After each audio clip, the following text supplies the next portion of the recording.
Merci d'être présent à ce premier conseil municipal de l'année 2022. Il y a un petit peu d'informations à vous donner. La première, évidemment, c'est qu'au vu des conditions sanitaires, on est encore à huis clos. Donc, seuls sont là notre caméraman qui est là pour un petit peu de transparence dans ce qui se passe ici, pour que ce soit retransmis au public. Donc, pas d'objection sur le fait qu'on soit à huis clos. Pas d'objection, merci.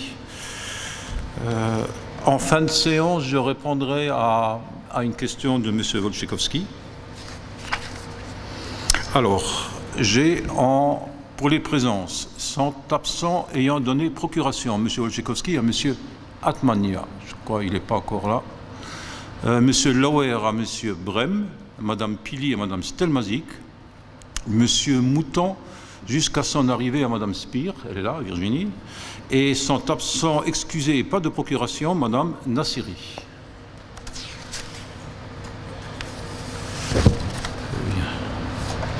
Alors, en information également, je tenais à vous informer d'un engagement d'une procédure de décharge de fonction d'un emploi fonctionnel. Et je vous informe donc que j'engage une procédure de décharge de fonction à l'encontre de l'actuelle directrice générale des services. La date d'effet de cette décharge interviendra conformément au texte en vigueur, soit le premier jour du 3e mois à compter d'aujourd'hui. Je tenais également à vous présenter, j'en profite, à vous présenter M. Pascal Christophe, qui est là à ma gauche, qui a été nommé directeur général adjoint des services de la ville de Saint-Avold à compter du 1er janvier 2022. En remerciement, divers remerciements, donc un remerciement m'a été adressé émanant de la famille Bianchi pour la réalisation des travaux de voirie au niveau du carrefour de la rue de Gaulle et de la rue du Maréchal Joffre pour un meilleur écoulement des eaux en cas de forte pluie entraînant des inondations. Oui, ils avaient très souvent leur garage inondé. Bien. Point numéro 1. J'ai rien oublié. Ce qui me suit, je penserais avoir oublié. Donc, point numéro 1. Compte rendu des décisions que j'ai prises dans le cadre de l'article L21-22-22 et L21-22-23. Alors, il y a plusieurs points donc, dans les décisions. Le premier point qui est des régies de recettes qui ont été modifiées, une pour le centre culturel et l'autre pour le Felsberg. Vous avez en annexe les documents. En point numéro 2, la liste des opérations funéraires. Là également, les documents sont en annexe. En point numéro 3, les indemnisations des sinistres de l'année 2021. En 4, la signature d'un contrat pour la ligne de trésorerie que nous avions votée. Et en 5, la convention d'occupation à titre précaire et révocable pour 2 personnes. Pour deux contrats. Voilà. Est-ce qu'il y a des questions? Il n'y a pas de vote, mais est-ce qu'il y a des questions sur ces points-là? S'il n'y a pas de questions, je vous propose de passer au point suivant, qui est le point numéro 2, d'une cession d'une parcelle communale au profit du département de la Moselle. Et Monsieur Dirim, vous avez la parole. Merci, Monsieur le maire. Par délibération en date du 21 janvier 2021. Point numéro 5, l'Assemblée délibérante a adopté à l'unanimité la convention relative au partenariat entre le département de la Moselle et la ville de Saint-Avold portant cession à l'euro symbolique de la parcelle cadastrée 19, parcelle numéro 57, en vue de construire le nouveau collège de la Carrière. Pour ce faire, la ville de Saint-Avold a procédé au désamiantage et à la démolition de l'ex-lycée professionnel Valentin Metzinger. Et le terrain est à présent prêt à bâtir. Les services du département ont fait parvenir un projet d'acte administratif à la commune conformément aux termes de la convention visée ci-dessus. Aussi bien que le futur projet revêt un caractère d'intérêt général, les services des domaines requiert au préalable une estimation vénale de la parcelle susmentionnée. L'estimation du pôle d'évaluation des domaines en date du 13 décembre 2021 conclut à une valeur vénale du terrain à 440 000 €. Cependant, en raison du caractère d'intérêt général du projet et du coût important de la construction du projet supporté par le département, vos commissions opérations foncières, opérations immobilières et des finances vous proposent de céder au département de la Moselle, représenté par son président, M. Weiten, du conseil départemental, la parcelle communale cadastrée en section 19, numéro 57, d'une contenance de 1 hectare 11 arts et 59 centiares à l'euro symbolique, d'inscrire dans l'acte de vente une obligation de faire qui consiste en la construction d'un collège, d'autoriser M. le maire à signer l'acte de vente en la forme d'un acte administratif rédigé par les services du département de la Moselle portant transfert de propriété entre les deux collectivités territoriales. Si vous avez des questions, des remarques, bon, je passe au vote. Qui est contre? Qui s'abstient? Merci. Merci. Point suivant, cession d'une parcelle communale située rue de la Piscine. Complément d'information à la délibération du 15 juillet 2021. Monsieur Brem, vous avez la parole. Par délibération du 15 juillet 2021, point numéro 2, votre Assemblée a autorisé la cession à la SCI La Piscine. Je ne sais pas, il est coupé. Quoi? Oui. Alors, par délibération du 15 juillet 2021, point numéro 2, votre Assemblée a autorisé la cession à la SCI La Piscine, représentée par Mme Séverine Ruchot, dont le siège social est situé rue de la Piscine à Saint-Avold, d'une emprise d'environ 9 arts 54 centiares sous réserve d'arpentage, à détacher des parcelles d'origine cadastrées section 32, numéro 393, 394, 379, 243 et 245. Suite à la transmission de la délibération à l'étude de Maître Kuhn et Mercier, notaire à Saint-Avold, en vue de la rédaction de l'acte de vente à intervenir, ces derniers nous informent que le juge du livre foncier impose dorénavant aux communes d'inscrire dans leur délibération la dénomination exacte des parcelles cédées. Aussi, en complément de la délibération visée ci-dessus, et suite à l'arpentage numéro 4329N et 4330W, dressé par le cabinet Ribic-Ebourg le 4 août 2021 et certifié par les services du cadastre le 22 septembre 2021, votre commission des opérations immobilières vous propose de préciser que les parcelles communales cédées à la SCI La Piscine sont les suivantes. Bande Saint-Avold, section 32, numéro 394, 0 art, 13 centiares.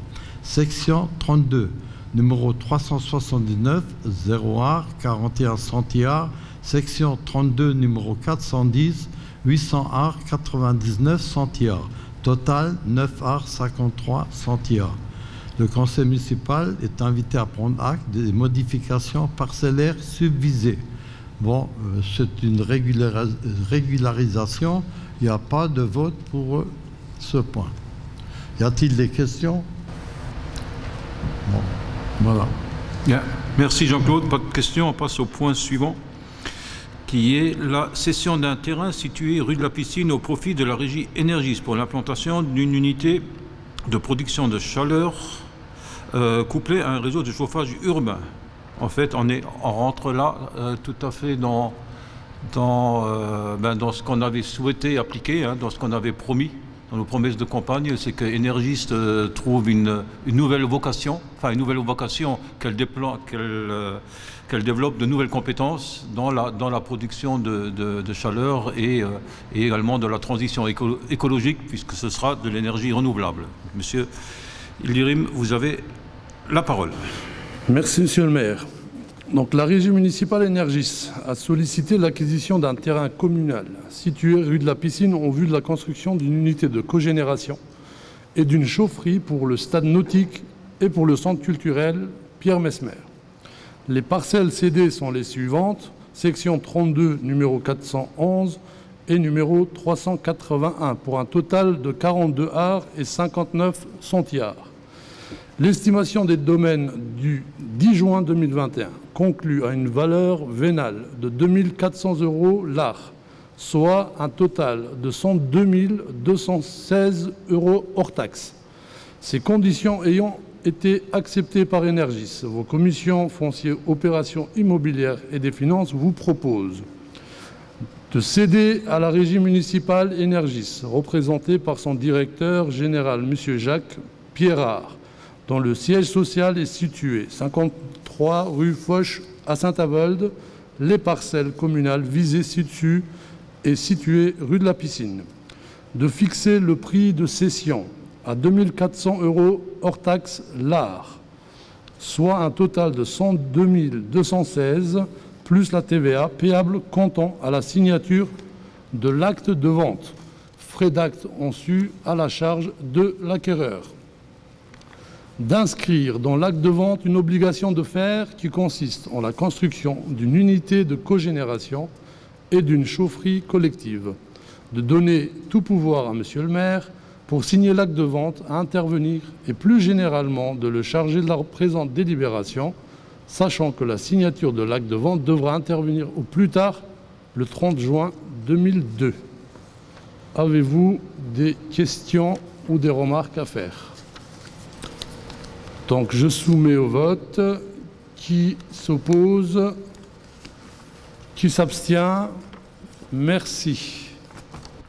Merci Humide. Point numéro 5, la modification de l'affectation du résultat constaté au compte administratif annexe du parking. Donc il est là. Donc là, la DGFiP nous fait part d'un rectificatif à faire sur le compte du parking, suite sur le compte donc de résultats de l'année 2020, pardon, qu'on a voté lors du conseil municipal au compte administratif du 10 juin 2021. Donc il se trouve qu'il y a une affectation à modifier, de l'affectation de la somme de 11 801,18 € qui est au compte réserve sur l'article 1068 pour le financement des investissements 2021 et non de 7 693,83 € comme indiqué dans la délibération initiale. Voilà. Des questions sur ce point-là? S'il n'y a pas de questions, je le soumets aux voix. Qui est contre? Abstention? Merci. Point numéro 6, avec l'attribution d'une subvention exceptionnelle à l'association des sous-officiers de réserve de Saint-Avold et environ. Madame Schweizer, vous avez la parole. Merci, Monsieur le maire.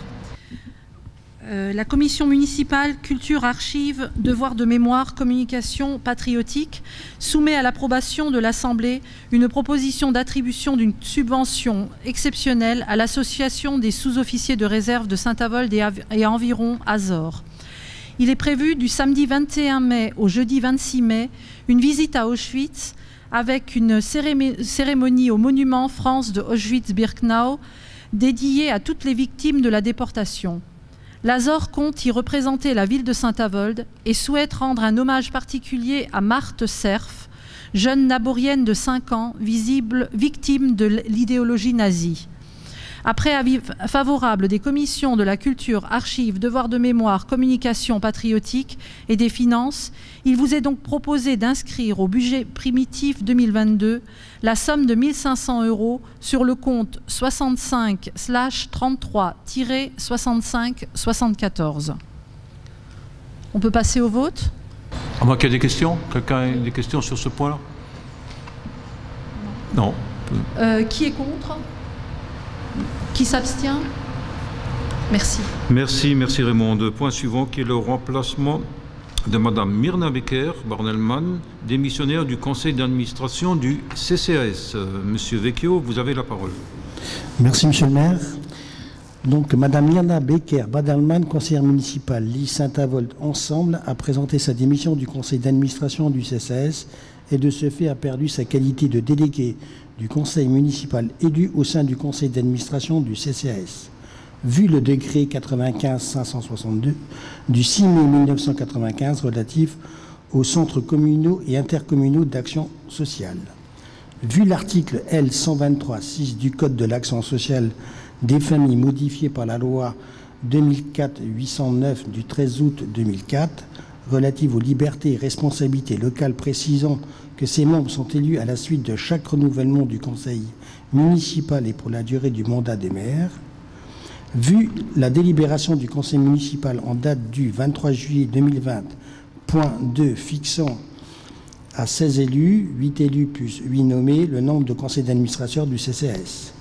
Vu la délibération du conseil municipal en date du 25 novembre 2020, point 4 désignant les délégués du conseil municipal élus au conseil d'administration du CCAS, vu le siège laissé vacant par la démission d'un membre élu du conseil d'administration, par ailleurs, l'article R. 123.9 du Code de l'action sociale et des familles stipule le ou les sièges laissés vacants par un ou des conseils municipaux pour lesquels cause que ce soit sont pourvus dans l'ordre de la liste à laquelle appartiennent le ou les intéressés. Par conséquent, en application à l'article 123.9 et conformément aux listes présentées au conseil municipal du 25 novembre 2020, point 4, Madame Virginie Spire remplacera Madame Myrna Becker-Baderman au sein du conseil d'administration du CCAS. Y a-t-il des questions? On peut passer au vote. Il n'a pas. Ah oui, information, pardon. Pas de vote, c'est vrai. Merci. Excusez-moi. Bien. Merci Gaëtan. Point suivant avec l'attribution d'une subvention exceptionnelle à l'association Radio Club Saint-Avold F4 KIP. Monsieur Godig, vous avez la parole. Merci, Monsieur le maire. Par courrier en date du 23 décembre 2021, Monsieur Jean Schaeffer, président de l'association Radio Club de Saint-Avold F4 KIP, sollicite la ville pour l'octroi d'une subvention exceptionnelle. Cette association, située jusqu'alors dans la zone de l'aéroport, doit déménager. La ville de Saint-Avold lui a proposé des locaux situés au 2e étage de la Maison pour tous, dans les anciens bureaux occupés par la politique de la ville. Proposition qu'elle a acceptée. Cependant, pour lui permettre de fonctionner, les aménagements sont nécessaires tels que l'installation des antennes, des mâts, indispensables à leur activité. Pour votre information, l'association participe activement aux manifestations d'intérêt général comme par exemple le Téléthon. Compte tenu de ce qui précède, il est demandé aux membres du conseil municipal l'approbation du versement d'une subvention de 1 400 € à l'association. Les crédits seront à prévoir au budget primitif 2022 selon l'imputation budgétaire chapitre 65 334 article 65-74. Y a-t-il des questions? Alors on passe au vote. Qui est contre? Qui s'abstient? Point adopté. Merci, Monsieur Godig. Point suivant, toujours vie associative, avec le prix du bénévolat Roland Braconnier pour l'année 2021. Monsieur Pellegrini, vous avez la parole. Merci, Monsieur le maire. La journée internationale du bénévolat a lieu chaque année le 5 décembre. Depuis 2015, la ville de Saint-Avold, au travers du prix Roland Braconnier, récompense les bénévoles qui sont impliqués sur le territoire de Saint-Avold. Aussi, après étude de principe d'attribution, la commission de la vie associative soumet à l'approbation des membres du conseil municipal l'attribution du prix bénévolat Roland Braconnier 2021, soit 500 € à Madame Dominique Stan, membre de l'UNICEF. Elle était professeure d'anglais au Collège de La Fontaine. Elle a rejoint en 2005 l'UNICEF en tant que bénévole. Depuis 2010, elle est responsable de l'antenne UNICEF de Saint-Avold. Elle a développé à Saint-Avold avec l'UNICEF l'opération Ville Amie des enfants. Depuis 2021, elle est référente action éducative et engagement des enfants et des jeunes au sein de l'UNICEF Paris ou la Moselle. Elle dispense des formations du bénévolat pour l'UNICEF à Paris et dans le Grand Est. Elle propose des ateliers UNICEF dans les écoles et dans les centres sociaux. Et à M. François Cellier, trésorier de la MJC. François est membre bénévole de la MJC depuis 1981. trésorier de la MJC depuis 2015. Il participe activement aux projets de la MJC tels que Festival Jeune Public, les étivales du kiosque, scènes en construction, marché aux puces. Il est partie prenante dans toutes les réflexions qui visent au bon fonctionnement de la MJC. Sa maman, Annie Cellier, est cofondatrice de la MJC. Les crédits sont inscrits au budget primitif 2022 selon l'imputation budgétaire, chapitre 67.33, article 67.14, charges exceptionnelles, bourses et prix. Y a-t-il des questions? On passe au vote. Qui est contre? Qui s'abstient? Merci. Une abstention. Ah. Attends le micro, Jean-Claude. Alors. Bon, je m'abstiens pas par rapport aux personnes là qui viennent d'avoir le prix, hein, parce que ces personnes sont tout à fait méritantes. Je m'abstiens par respect pour une victime de M. Braconnier. Voilà. Okay. Bien, point suivant, on reste toujours à la MJC, d'une certaine façon, avec le versement de l'avance de subvention pour l'année 2021-2022.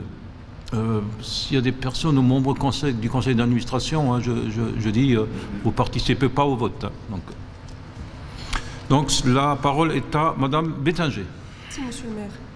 Sur la base de la circulaire du 24 décembre 2002 relative aux attributions de subventions aux associations, les avances sur subventions peuvent être accordées aux associations. Elles sont octroyées sur demande écrite.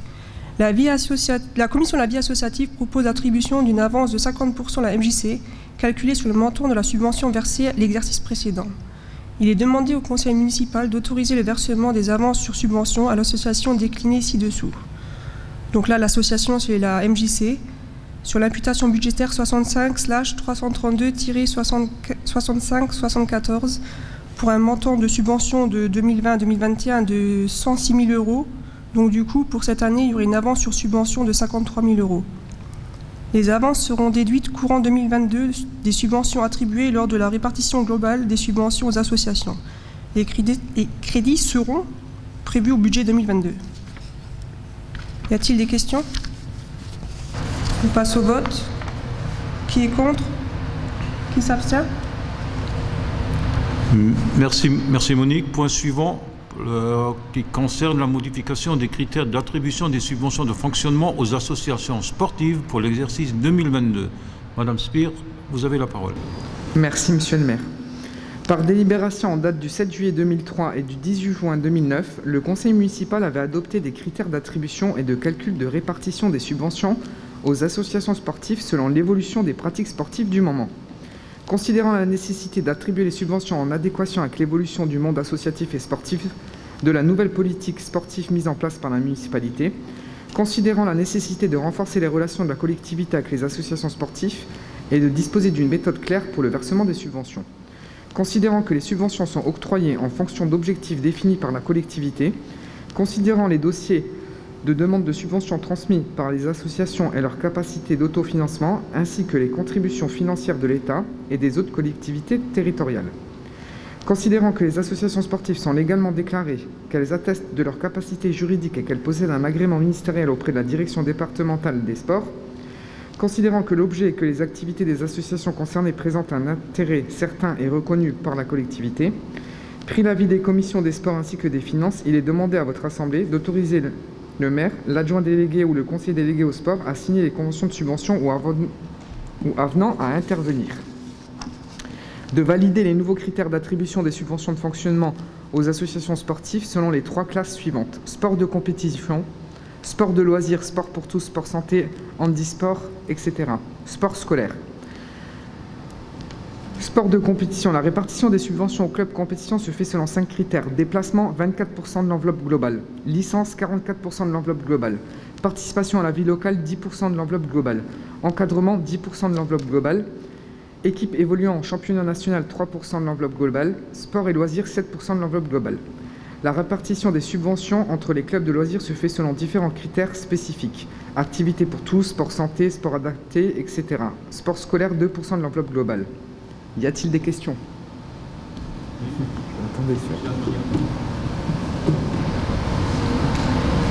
Merci. Oui, merci.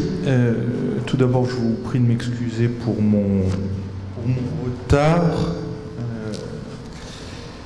Alors, par rapport à cette modification des critères d'attribution, je suis un peu dubitatif sur le fond, sur la forme. Sur la forme, j'aurais bien aimé qu'on nous présente...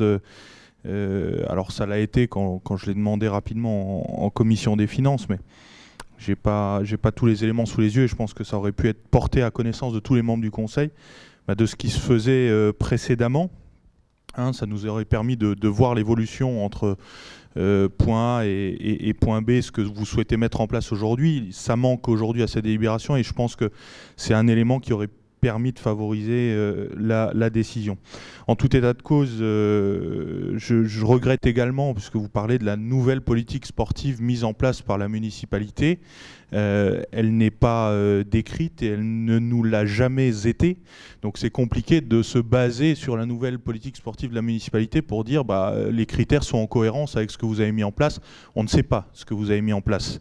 Quand je reprends participation à la vie locale, mercredi sport, Cap Sport, aventure, page jeunesse, rentrée des sports, bon ça ce sont beaucoup d'actions qui étaient existantes précédemment, qui ont été adaptées à la marge, mais c'est des choses qui existaient. Donc dans la nouvelle politique sportive, ça aurait été intéressant d'avoir une description et un schéma global. Je le rappelle, on a Paris 2024 qui arrive, le département de la Moselle est terre de jeu, donc on a matière à faire, et Saint-Avold a toujours été une ville sportive, et je pense qu'il faut que ça continue. Je suis un peu dans le flou par rapport à ce que vous nous présentez aujourd'hui. Ce que je regrette particulièrement, je vois équipe évoluant en championnat national, on est passé à 3% de l'enveloppe globale, alors j'avais demandé en commission des finances, c'était 8 précédemment. Je pense que c'est toujours un mauvais signal quand on réduit la part attribuée au niveau de l'enveloppe globale à destination des associations qui ont des équipes évoluant en championnat national. Même si on n'en a pas énormément aujourd'hui ou si on n'en a pas aujourd'hui, la question n'est pas là. La question, c'est d'amener un certain nombre de structures à y prétendre demain, et quitte à les accompagner et également financièrement là-dedans. Donc il y a peut-être, à mon avis, des choses à faire dans ce domaine-là. En tous les cas, je trouve que c'est un peu flou en termes de présentation, en termes d'orientation. Donc je m'abstiendrai par rapport à la nouvelle répartition que vous nous proposez. Ok, très rapidement et simplement, la nouvelle, vous êtes pas sans savoir que le service des sports est en général l'animation, l'animation est en réajustement, le fonctionnement et l'encadrement est en cours de changement depuis quelque temps et il faut le finaliser là dans l'année. Quant au...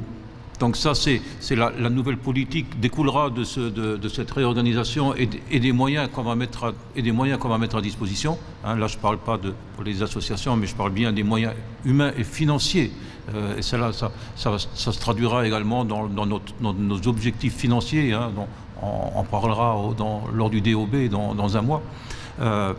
C'est à travers ça que la politique sportive va se traduire.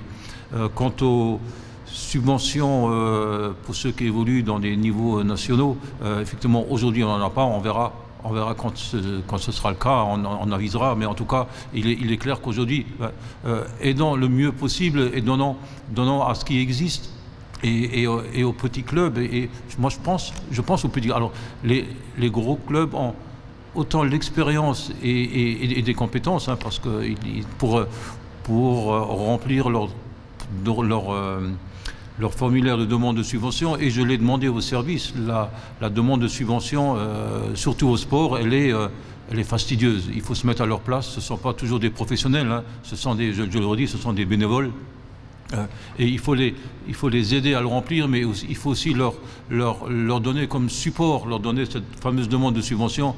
Il ne faut pas que ce soit vécu comme une contrainte, hein, que ce soit forcé quand on la remplit et qu'on y comprend la plupart du temps. Je les entends, ils me disent, mais monsieur le maire, vous savez, votre demande de subvention, elle est, on n'a presque pas envie de la remplir, tellement c'est, alors je ne vais pas dire compliqué, mais c'est fastidieux à faire. Donc je l'ai demandé j'ai demandé à l'adjointe et j'ai demandé aux responsables actuels du service des sports de travailler le sujet et de leur proposer un formulaire qui va mieux.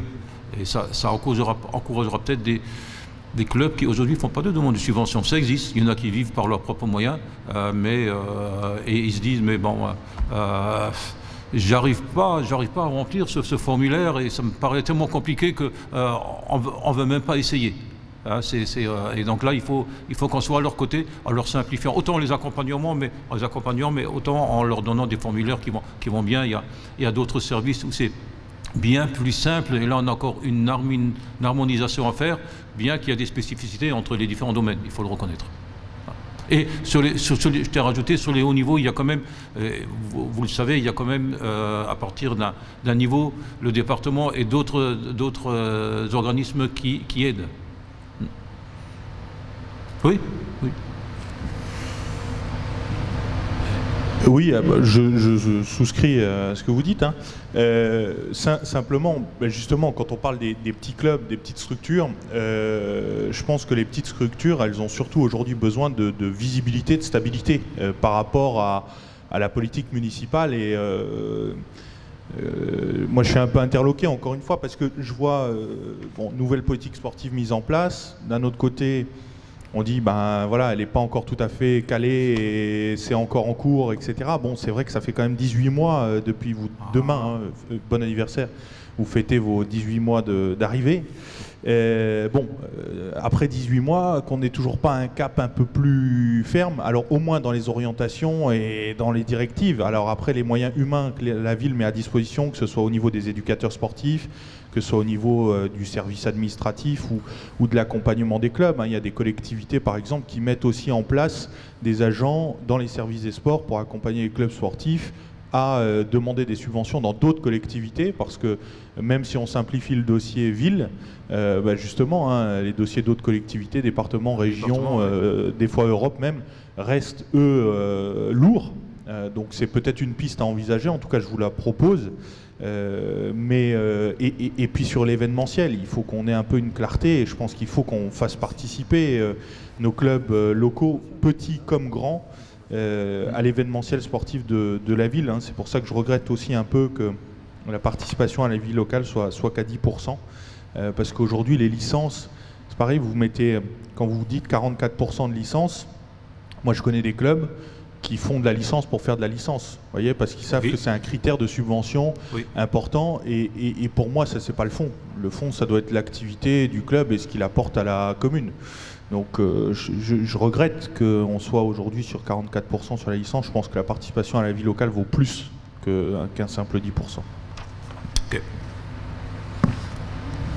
Oui, je peux rajouter quelque chose. Donc, vu que M. Atmania veut en savoir un petit peu plus sur l'orientation du sport, je peux lui apporter un peu plus d'éléments.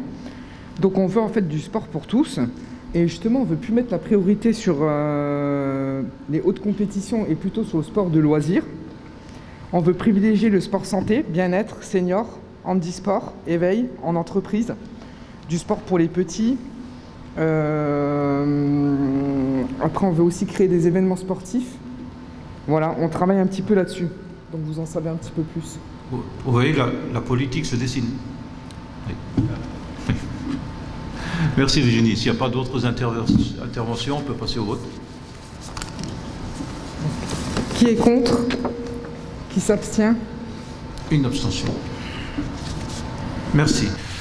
Point suivant, toujours dans le sport, avec une convention pour la participation financière municipale aux frais d'entretien courant des équipements sportifs situés en périphérie de la ville, avec participation financière octroyée à l'entretien de la piste BMX au complexe sportif de Saint-Avold-Nord. Alors c'est M. Mouton, mais je pense que c'est Virginie, il n'est pas encore là. C'est ça. Le 15 juillet 2009, une convention de mise à disposition avait été signée entre la ville de Saint-Avold d'une part et le club de l'UCBH d'autre part, principal utilisateur de la piste de BMX du complexe sportif de Saint-Avold-Nord. Parmi les articles qui composaient cette convention, il y avait un volet qui contenait l'entretien, la maintenance et les réparations inhérents à l'utilisation de cette piste et le rôle des deux parties signataires de ce document. Au fil des années, il apparaît que pour des raisons pratiques et organisationnelles, l'association concernée effectue la totalité des travaux d'entretien et de maintenance. Il est à noter qu'il existe déjà le même type de conventionnement et de prise en charge des frais d'entretien courant des installations sportives périphériques avec les associations sportives suivantes. Merci. L'école d'équitation de Saint-Avold, le tennis club de Saint-Avold et les clubs de football du Chez et de Jeanne d'Arc. Considérant ce qui précède, il est soumis à l'approbation de votre Assemblée les propositions déclinées ci-après. Établir une nouvelle convention entre la ville et l'association concernée, fixant les modalités d'attribution de la participation financière municipale qui sont valorisation du bénévolat, calculée sur la base du SMIC horaire net en vigueur de l'année en cours, fonctionnement sur 45 semaines à raison de 8 heures hebdomadaires plafonnées à 3 000 € par an. Frais d'entretien courant couvrant l'année en cours justifiés par des factures établies au nom de l'association et d'un planning horaire d'intervention plafonné à 2 500 € par an. Engagement de l'association, assurer l'entretien courant et la propreté des abords. D'autoriser le maire à signer la nouvelle convention reprenant les termes déclinés plus haut, d'inscrire au budget 2022 les crédits nécessaires à cette participation financière sous l'imputation budgétaire 65/4145-65-74. Y a-t-il des questions? Qui s'abstient? Qui est contre? Merci Madame Spire. Point suivant, la forêt communale avec l'adoption de l'état des prévisions des coupes et du programme d'exploitation à réaliser en forêt communale durant l'exercice 2022. Monsieur Elfenstein, vous avez la parole. Merci Monsieur le maire. Monsieur le responsable de l'unité territoriale de l'Office national des forêts à Metz soumet au conseil municipal l'état prévisionnel des coupes et le programme des travaux d'exploitation à réaliser en 2022 en forêt communale de Saint-Avold. Votre commission de l'environnement a examiné ces propositions et vous invite à adopter l'état de prévision des coupes arrêts comme suite. Valeur brute des produits façonnés 8 815 € hors taxe. Valeur nette des cessions aux particuliers 907 € hors taxe. Coût du programme d'exploitation 8 562,23 € hors taxe. Et la recette nette totale est de 1 159,77 € hors taxe. Adopter le devis de travaux d'exploitation coupe en feuilles pour un montant estimatif, un montant de 4 050,44 € TTC, en sachant que le montant peut varier selon l'état des parcelles et des coupes à façonner. Adopter le devis de travaux d'exploitation en assistance technique à donneur d'ordre et de bois de chauffage pour un montant estimatif de 6 224,23 TTC, en sachant que ce montant peut varier selon l'état des parcelles et des coupes à façonner. D'accepter l'état de prévision des coupes pour l'exercice 2022 sur les parcelles de A, 6U et 15U. Charger Monsieur le maire à l'exécution de la présente délibération, étant entendu que les crédits seront à prévoir au budget primitif 2022. Y a-t-il des questions? S'il n'y a pas de questions, on passe au vote. Qui est contre? Qui s'abstient? Merci. Bien, tu gardes la parole pour le point suivant, qui concerne la mise en place d'une tarification sur l'enlèvement des déchets sur la voie publique. Gros sujet. Vas-y, nous expliquer ça. Voilà, alors de plus en plus d'administrés déplorent la recrudescence des abandons de déchets sur la commune, malgré la mise en place de différents services, tant par la communauté d'agglomération Saint-Avold Synergie, service de collecte des ordures ménagères et encombrants déchetterie, point d'apport volontaire, que par la commune. Force est à constater que les dépôts sauvages d'ordures et de déchets en tout genre se multiplient sur le territoire communal. Ces actes d'incivilité portent atteinte à la salubrité de l'environnement ainsi qu'à l'hygiène publique et représentant un coût conséquent supporté par la commune au travers des constatations des travaux d'enlèvement et de nettoyage réalisés par les différents services. Aussi, il est proposé de faire proposer à la recherche systématique des auteurs de ces infractions et d'insister à une participation forfaitaire à l'encontre de chaque contrevenant identifié selon les modalités suivantes: forfait de 200 €, facturation établie sur base d'un décompte de frais réels si l'enlèvement de chaque dépôt entraîne une dépense supérieure au forfait, refacturation en sus des coûts complémentaires liés à l'enlèvement des déchets nécessitant un traitement spécial, Lorsqu'un tel dépôt sera constaté et son auteur identifié, ce dernier recevra un courrier l'informant de l'infraction relevée à son encontre et des preuves ayant permis son identification. Une facturation du coût d'enlèvement et de retraitement des déchets sera établie, permettant l'émission d'un avis des sommes à payer par le Trésor public. Alors, il est précisé que ce tarif sera sans préjudice des poursuites pénales qui pourraient être engagées, et notamment sur la base du code pénal, du code de l'environnement, du code de la voirie routière, du code de la route, ainsi que du règlement sanitaire départemental. Les infractions constatées pourront donner lieu à l'établissement du rapport de procès-verbaux d'infraction. Votre commission de l'environnement a examiné ces propositions et vous invite à accepter la mise en place d'un tarif pour l'enlèvement des dépôts sauvages selon les modalités énoncées ci-dessous. Précisez que ces tarifs entreront en vigueur à compter du 15/2/2022. Chargez, Monsieur le maire, l'exécution de la présente délibération. Y a-t-il des questions? Monsieur Atmania. Merci. Alors, bon, je fais référence un peu au débat qu'on a pu avoir en commission. Alors, mettre en place un forfait d'enlèvement et une facturation sur la base des frais réels, oui. Je me pose simplement la question, effectivement, des différentes voies de recours pour les administrés qui seraient j'irais, voilà, visés par un forfait de ce type. Est-ce que les recours se traitent par la collectivité? Enfin bon, bref. Donc ça, c'est une première question. La deuxième question, ben, ça sera à l'usage, hein.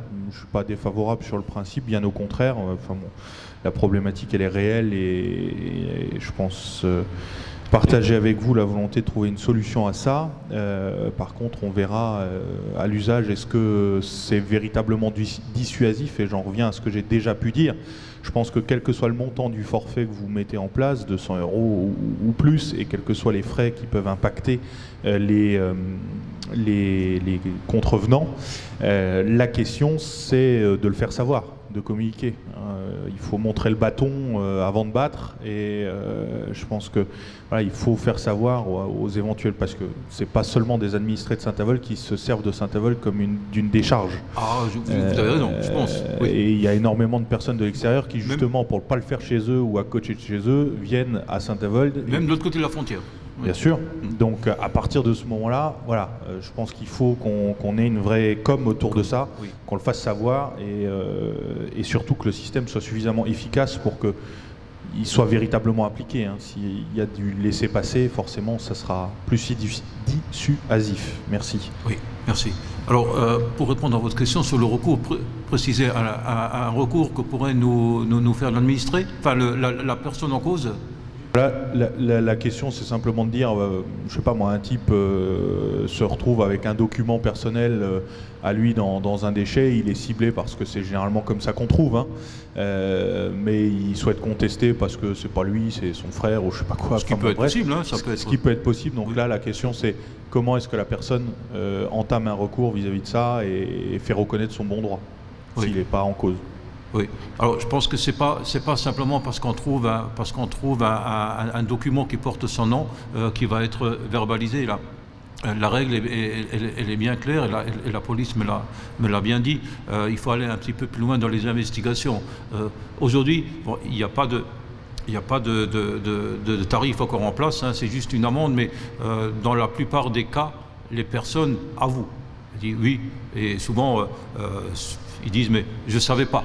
Ou c'était un cas particulier, j'étais embêté, trouve toujours des excuses. Et très souvent, on retrouve toujours les mêmes personnes. Alors là, je parle vraiment du centre-ville, on retrouve toujours les mêmes personnes. Et dans beaucoup de cas, alors c'est un peu, comment dire, ces personnes-là subissent aussi, parce qu'ils sont locataires, et leur bailleur ou leur propriétaire ne met pas à disposition ce qu'il faut. Vous voyez, donc là le recours est, on se retourne contre le propriétaire pour qu'il prenne ses responsabilités. Et également, on contrôle si effectivement ils payent leur redevance d'ordures ménagères. Là aussi, souvent, on tombe sur des cas particuliers. J'en profite, un point subsidiaire, mais qui va aussi de pair avec la question. C'est vrai que j'ai souvent aussi cette excuse-là où on me dit « ouais, mais je ne savais pas où mettre, comment faire, etc. » Bon, c'est un peu gros, mais ça pose quand même un tout petit peu la question aussi une question communautaire, là pour le coup, communauté d'agglomération, des règlements de nos déchetteries interco, parce que c'est vrai qu'aujourd'hui, il y a des déchets pour lesquels il y a une difficulté, en tous les cas, notamment pour les artisans, les entreprises, à pouvoir déposer en déchetterie. Et je pense que ça mérite d'être soulevé au niveau de l'agglomération pour qu'il y ait vraiment une offre complète, parce que je pense que ça fait aussi partie du package. On peut sanctionner à partir du moment où on a une offre qui est complètement couverte pour les habitants et leur montrer par A plus B que voilà, ils avaient une solution, et s'ils ont jeté comme ça, c'était entièrement de leur faute. Mais je pense que l'offre, à mon avis, à 99%, elle doit être complète. Par contre, et je l'ai déjà dit en réunion de bureau à la communauté d'agglomération, il faut faciliter, alors pas l'accès, mais aujourd'hui, nos déchetteries ne sont pas suffisantes, il en manque. Il faut vraiment avoir du courage pour aller, alors c'est par période, hein, mais quand on est au printemps, il faut vraiment avoir du courage et de la patience pour aller à la déchetterie. Je vous avoue, quand on est dans la file d'attente et qu'on met 45 minutes, voire 1 heure à attendre, ça n'encourage pas à y aller. Donc on a beaucoup, là, de ce côté-là, on a beaucoup d'efforts à faire. Ce qui nécessite bien sûr des investissements. Mais vous avez raison, du côté communautaire, on a des efforts à faire de ce côté-là. Oui. Bien. S'il n'y a pas d'autres... Oui, alors je vais juste préciser encore, oui, c'est vrai que ça revient très cher à la collectivité quand même. Et ce sont des ateliers municipaux qui sont sollicités tous les jours. Hein. Donc tous les jours, on a les rapports de ces dépôts. Il faut quand même savoir que depuis qu'on a mis la police verte en place, depuis le mois de mai, jusqu'à aujourd'hui, il y a quand même 907 dépôts qui ont été recensés. 907 dépôts où on a enlevé les déchets. Sur ces 907 dépôts, 93 personnes ont été convoquées. 23 ont été verbalisés et 70 ont fait l'objet d'un rappel à la loi. Voilà, je voulais juste préciser ça encore. Et bien sûr, on a aussi beaucoup de poubelles qui traînent à l'extérieur, qui sont non identifiées, qu'on doit enlever aussi de la place publique. Voilà, ça c'est notre quotidien tous les jours. Hein. Donc c'est pour ça qu'aussi qu'on a mis cette amende, hein, et puis on se laisse encore la porte ouverte pour cette amende, bien sûr. S'il y a des gens qui déposent des éternites, hein, de l'amiante et tout, l'amende ne sera pas à 200 €, parce qu'un enlèvement d'amiante, ça explose le prix tout de suite. Voilà. Donc si c'est un moyen à ce que ça aille mieux, voilà, on verra bien. Merci. Est-ce qu'il y a d'autres questions? S'il n'y a pas d'autres questions, on passe au vote. Qui est contre? Qui s'abstient? Merci. Merci Pascal. Point suivant, avec une enquête publique, qui est une demande d'autorisation environnementale pour le permis d'aménager de la zone artisanale de la vente au carreau. Monsieur Dinger, vous avez la parole. Monsieur le maire, par arrêté du 30 décembre 2021, une enquête publique est prescrite portant sur la demande du permis d'aménager une zone artisanale sur la zone d'activité de la vente au carreau, présentée par la communauté d'agglomération de Saint-Avold-Synergie. Le projet consiste à créer une zone d'activité de 9,31 hectares à vocation industrielle et artisanale. Cette zone fera l'objet d'une découpe en 3 grands lots conformément au permis d'aménager. Le terrain d'assiette du projet se situe sur l'ancien terrain de la vente au carreau nord de l'agglomération de Saint-Avold à l'ouest de la zone industrielle Holelach. L'enquête se déroule sur la commune de Saint-Avold du 25 janvier au 24 février 2022, inclus siège de l'enquête. M. Marcel Barpachi est désigné en qualité de commissaire enquêteur. Pendant la durée de l'enquête, le dossier est consultable et téléchargeable sur Internet. Le public peut consigner ses observations, propositions et contre-propositions. Le conseil municipal de la ville de Saint-Avold est appelé à donner un avis à la demande présentée par la CASAS. Y a-t-il des questions? On passe au vote. Qui est contre? Qui s'abstient? Merci. Merci Serge. Le point suivant, point important, qui concerne notre cœur de ville et les façades. Si vous permettez, je peux faire une petite suggestion. On en a parlé un petit peu l'autre jour hein, avec Alain et puis avec d'autres. Je souhaiterais qu'on réfléchisse et qu'on valorise un petit peu, pour pouvoir le budgéter, qu'on valorise un petit peu quel serait le coût d'un transport gratuit, d'un transport gratuit le vendredi matin pour permettre aux personnes qui viennent au centre-ville, au marché, mais également des consommateurs du centre-ville.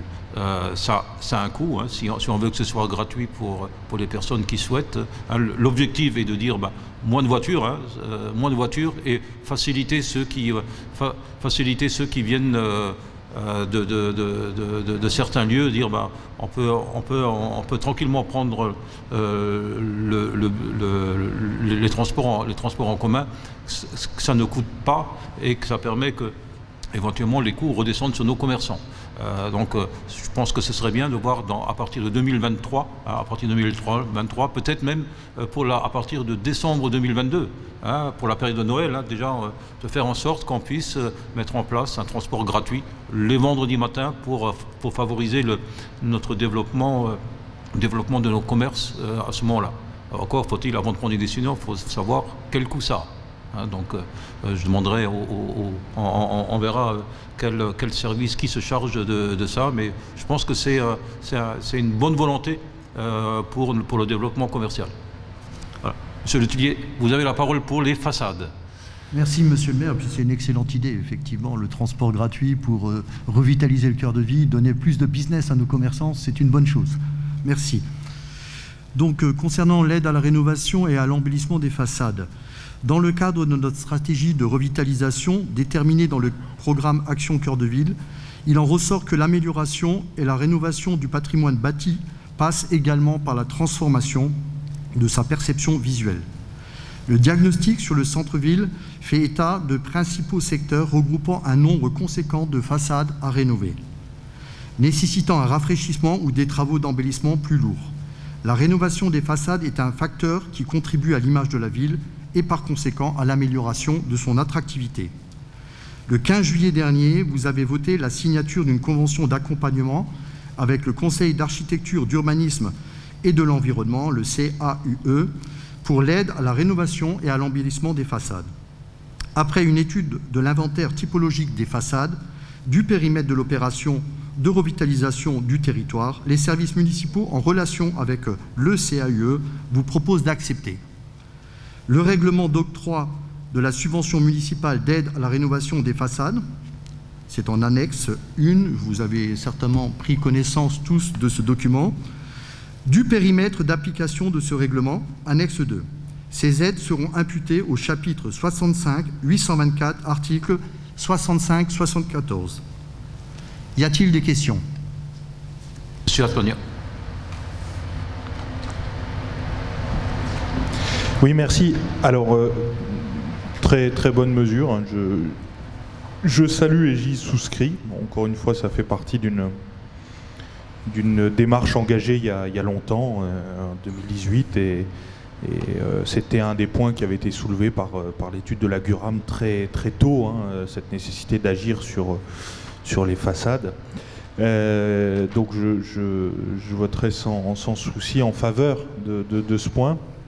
Je me permets de faire, cela étant une remarque sous forme de proposition, je dirais, et qui rejoint un peu la proposition que vous avez vous-même faite en préambule de la présentation du projet de délibération.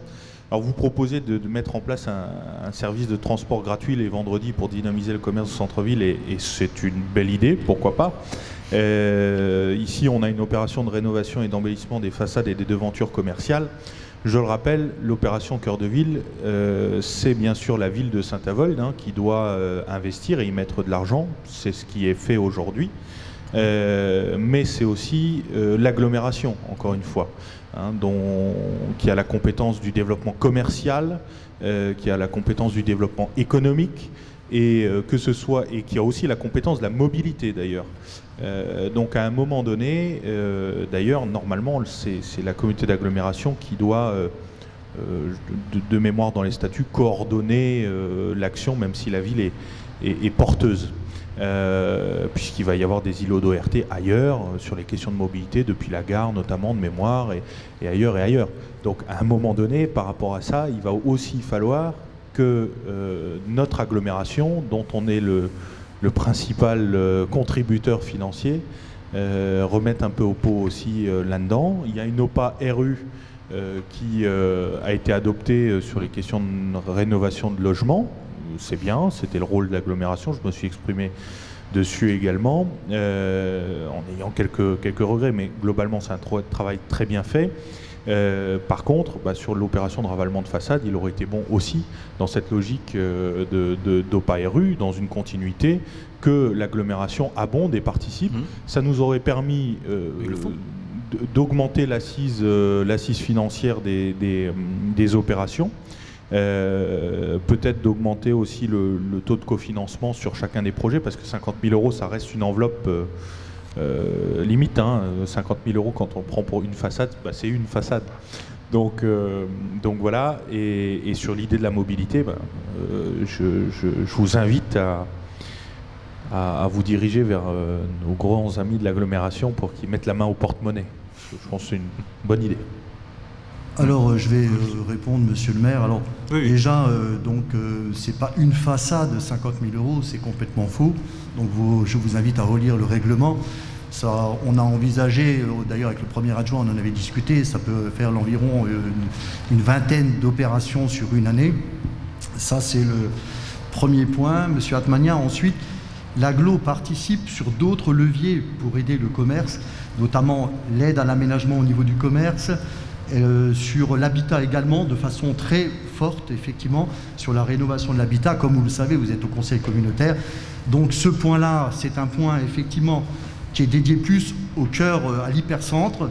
Mais globalement, je veux dire, on travaille en tandem avec l'agglomération et d'autres aides sont également mises en place pour favoriser, effectivement, la rénovation de l'habitat, parce que le point important aussi dans la revitalisation, c'est également l'habitat. L'habitat, c'est primordial. Un beau centre-ville attire du monde, attire le chaland qui a envie de se balader. Voilà, donc la partie rénovation et l'embellissement des façades, c'est un point complémentaire dans un dispositif qui comprend 5 axes.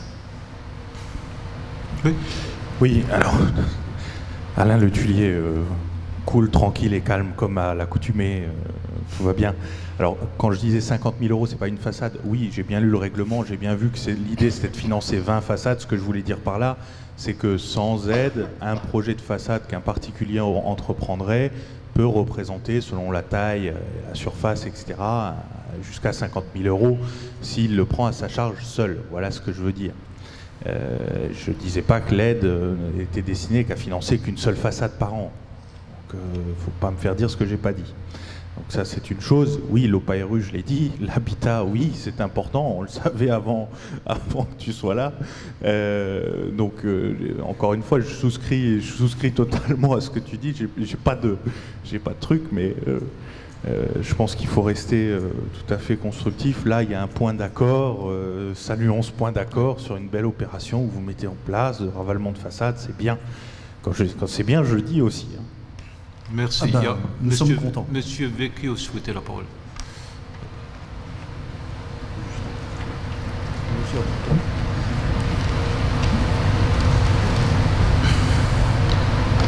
Merci. Oui, bien sûr, Alain, on souscrit totalement à ce projet-là. Puisqu'on parle d'habitat, donc du coup, forcément, ça me donne l'occasion d'en parler. C'est vrai qu'il va falloir non seulement accompagner ces propriétaires, juste effectivement, on va être vigilant sur les locations d'appartements au centre-ville. Vous savez bien qu'on va lutter contre les vendeurs de sommeil. Donc je pense qu'on va travailler sur le permis de louer. Et le centre-ville peut en être un élément important. Je crois que c'est important d'accompagner les propriétaires. Mais si à un moment donné, on peut aussi rappeler la règle de base, c'est que les logements insalubres, il y en a, ça existe. On a découvert certaines choses avec monsieur le maire, y compris durant la période des fêtes de Noël. Donc c'est juste pas possible. Donc il faudra aussi aller dans ce sens-là. Et je sais qu'avec Alain, on est raccord là-dessus. Merci. Merci. Je voulais juste ajouter que par rapport aux aides, d'une certaine manière, il y a aussi l'aide de l'ANA. Donc chaque demandeur pourra aussi demander une aide de l'ANA, donc ils sont au courant, les services. Après la subvention de la ville, donc il y a aussi une subvention qui est prévue à hauteur de 5 000 € environ par l'ANA. Donc ce qui monte à peu près à 7 500 par façade, ce qui n'est pas négligeable. C'est très bien. Oui, mais je pense que pour en avoir discuté aussi à la comité d'agglomération, il y a un gros effort, et ça va être fait, hein, il y a un gros effort de communication. Il y a des aides, mais il faut le faire savoir. Donc ils vont en profiter avec plusieurs dispositifs, et notamment ils comptent être présents au Salon de l'Habitat. Ça fait aussi partie au Salon de l'Habitat qui aura lieu au mois de mars. Au mois de mars, ce sera le 25, 26 et 27 mars, si ma mémoire est bonne. Et effectivement, l'Agglo a prévu d'être présent avec les partenaires, comme l'a dit l'ANA, enfin beaucoup de partenaires, pour faire la promotion surtout de toutes ces aides qui sont très intéressantes pour les Naboriens, effectivement, de manière générale, bien sûr, pour la revitalisation, mais bien d'autres choses. Oui. Pour lutter aussi contre la précarité énergétique aussi, c'est un point aussi qui est très important, qui est à l'ordre du jour un peu partout, et effectivement. C'est ça, mais la communication est un point important. Hein. Faire quelque chose, c'est une chose, le faire savoir, c'est autre chose. Ça, donc l'agglomération, on était en réunion hier soir, travaille sur le sujet pour effectivement vulgariser, développer effectivement l'image de toutes ces opérations qui apportent une valeur ajoutée à la collectivité et à notre ville. Bien, je pense qu'on peut passer au vote s'il n'y a pas d'autres interventions. Qui est contre? Qui s'abstient? Merci. Merci Alain. Point suivant qui est la modification du plan local d'urbanisme. Monsieur Lirim, vous avez la parole. Merci Monsieur le maire. Donc au vu du Code de l'urbanisme, notamment les articles L153-36 et 153-44, vu le PLU révisé en date de 2005, vu le PLU modifié le 9 juillet 2009, 26 septembre 2011, 25 juin 2012, 10 juillet 2013, 16 octobre 2015, 4 avril 2017 et 9 octobre 2019, il convient aujourd'hui de procéder à quelques ajustements supplémentaires. Donc les zones qui sont concernées, c'est noté dans le rapport, c'est l'ancien foyer de Notre-Dame, l'hôpital Le Mire et 2 terrains au quartier Huchet. Ces modifications qui ne remettront pas en cause les grandes orientations du PLU définies par le PADD seront soumises prochainement à enquête publique. À l'issue de cette enquête publique, une fois connues les conclusions du commissaire enquêteur et les observations de différentes personnes publiques associées, ce projet sera proposé à votre Assemblée pour accord. Pour l'heure, il vous est demandé d'approuver le principe de cette modification du PLU qui fera l'objet d'un arrêté municipal. Y a-t-il des remarques ou des questions? Bon, si pas de questions, je soumets au vote. Qui est contre? Qui s'abstient? Merci. Merci. Tu gardes la parole pour le point suivant qui concerne le RTE avec un plan d'accompagnement de leur projet.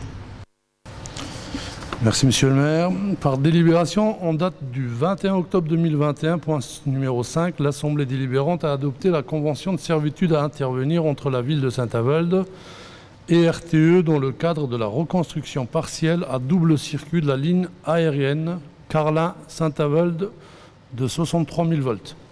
Ce projet a été déclaré d'utilité publique par le préfet de la Moselle le 29 avril 2021. Dans ce contexte, un plan d'accompagnement de projet a été élaboré. Il a pour objectif de contribuer au développement économique durable des territoires traversés.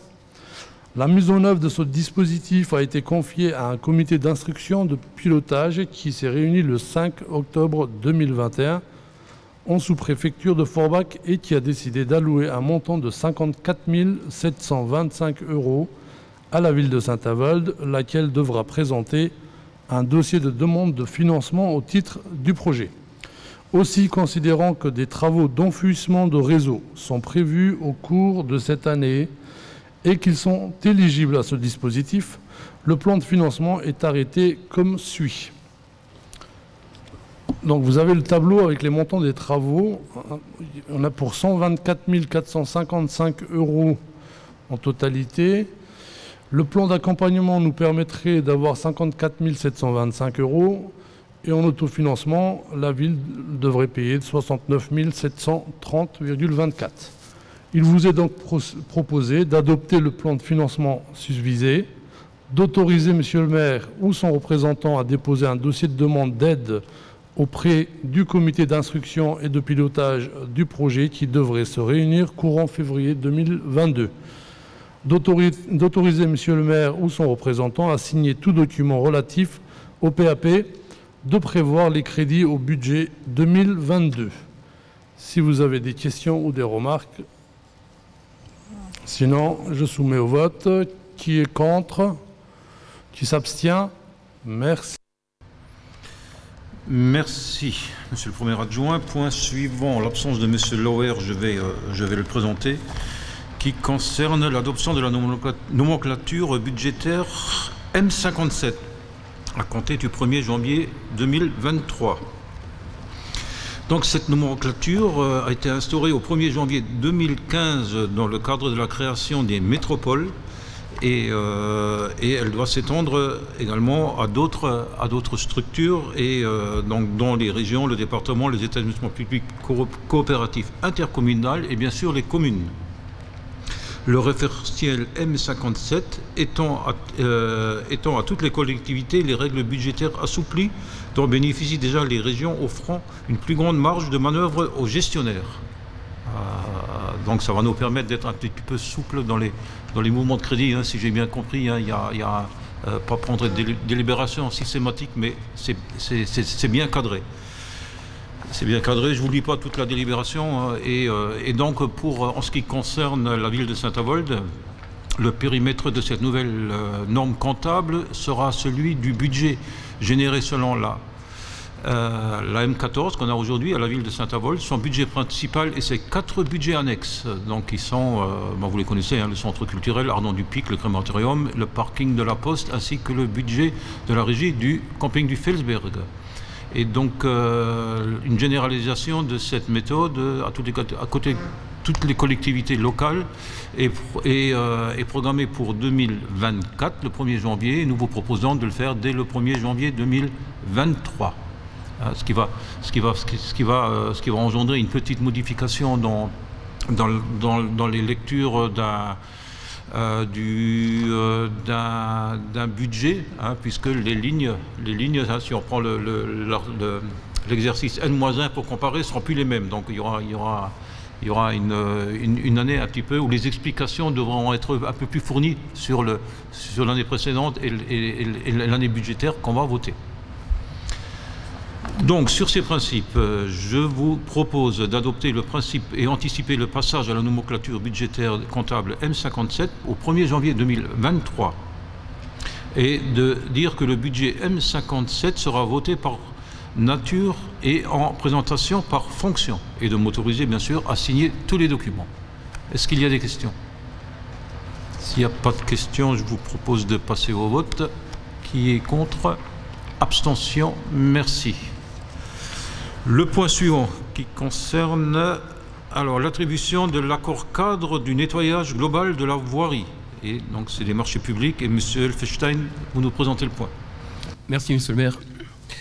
Alors la ville de Saint-Avold a lancé une consultation en procédure formalisée en application des articles L2124-2, appel d'offres ouvert, et des articles R21 162-15 à 26, accord cadre mono-attributaire exécuté par émission successive de bons de commande avec un minimum fixé en valeur de 650 000 € hors taxes par an et un maximum fixé en valeur de 900 000 € hors taxes par an du Code de la commande publique afin de trouver un prestataire pour assurer le nettoiement global de la voirie.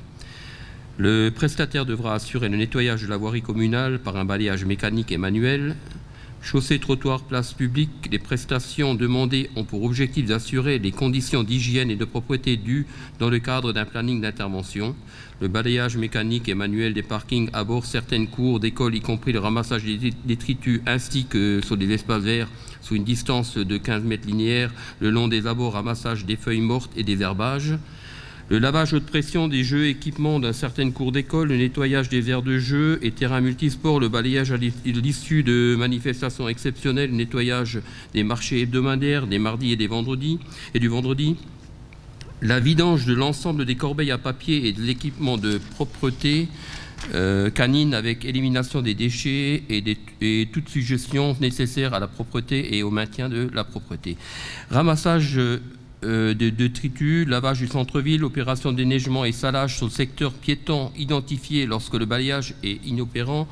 Le délai de rigueur était fixé au 12 janvier 2022 à 11 h. Une offre est parvenue en mairie dans les délais impartis sur la plateforme de dématérialisation www.clicloom.com. L'offre a été analysée selon les critères de sélection définis dans le règlement de la consultation, à savoir la valeur technique 60 % et le prix 40 %. Alors, en prenant connaissance du rapport d'analyse des offres de la commission d'appel d'offres, proposé d'attribuer le dit accord cadre Suez RV Nord-Est à 57 500 Saint-Avold pour une durée de 4 ans. Les crédits sont inscrits au BP de 2022 et suivants. Votre Assemblée est appelée à ce jour valider l'avis de la commission d'appel d'offres quant à l'attribution de l'accord cadre Suez RV Nord-Est. Autoriser Monsieur le maire à comparaître à la signature du dit accord cadre. Y a-t-il des questions, des observations? Non, s'il n'y a pas de... Oui, M. Atmania.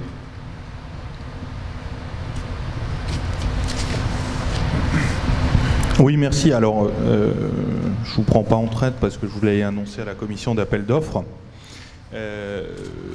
Par rapport à cette attribution d'accord cadre, bon, moi je m'y oppose.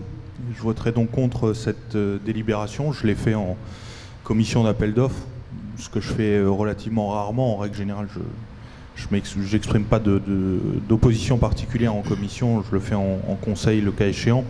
Alors pourquoi ce désaccord?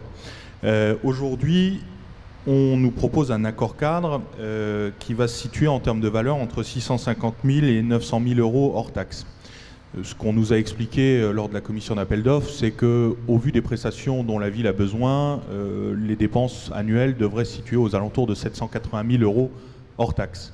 Ce qui signifie à peu près 930 000, 940 000 euros TTC chaque année.